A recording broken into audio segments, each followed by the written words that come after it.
ঋতুরাজ বসন্তের আগমনে আবহমান গ্রাম বাংলার প্রকৃতি রাঙিয়ে উঠে নয়নাভিরাম শিমুল ফুল। কিন্তু কালের বিবর্তনে ফাগুনের চোখ দাঁড়ানো গাঢ় লাল রঙের অপরূপ সাজে সজ্জিত শিমুল গাছ এখন বিলুপ্ত প্রায়। এক যুগ আগেও গ্রামের অধিকাংশ বাড়ির আনাচে কানাচে, রাস্তায়, প্রতি বিটায় প্রচুর শিমুল গাছ দেখা যেত।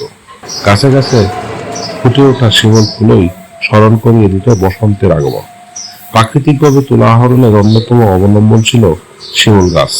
জানা যায় এ গাছের সব অংশেরই রয়েছে ভেষজ গুণ। শীতের শেষে শিমুলের পাতা ঝরে পড়ে, বসন্তের শুরুতে ফুল ফুটে, আর এ ফুল থেকেই ফল হয়। চৈত্র মাসের শেষের দিকে ফল পুষ্ট হয়, বৈশাখ মাসের শেষে ফলগুলো পেকে শুকিয়ে যায়। বাতাসে আপনা আপনি ফল ফেটে প্রাকৃতিকভাবে তুলার সঙ্গে উড়ে উড়ে দূর দূরান্তে ছড়িয়ে পড়া বীজ থেকে নতুন গাছের জন্ম হয়। অন্যান্য গাছের মতো এ গাছ কেউ শখ করে রোপণ করে না, নেওয়া হয় না কোনো যত্ন, প্রাকৃতিকভাবেই গাছ বেড়ে ওঠে।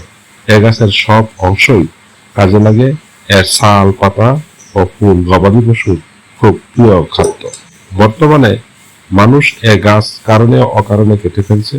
অতীতে নানা ধরনের প্যাকিং, বাস্ক তৈরি, ইট বাটা জ্বালানি, ডিএসএলআর কাঠি হিসেবে ব্যবহার হলেও সেই তুলনায় রোপণ করা হয়নি।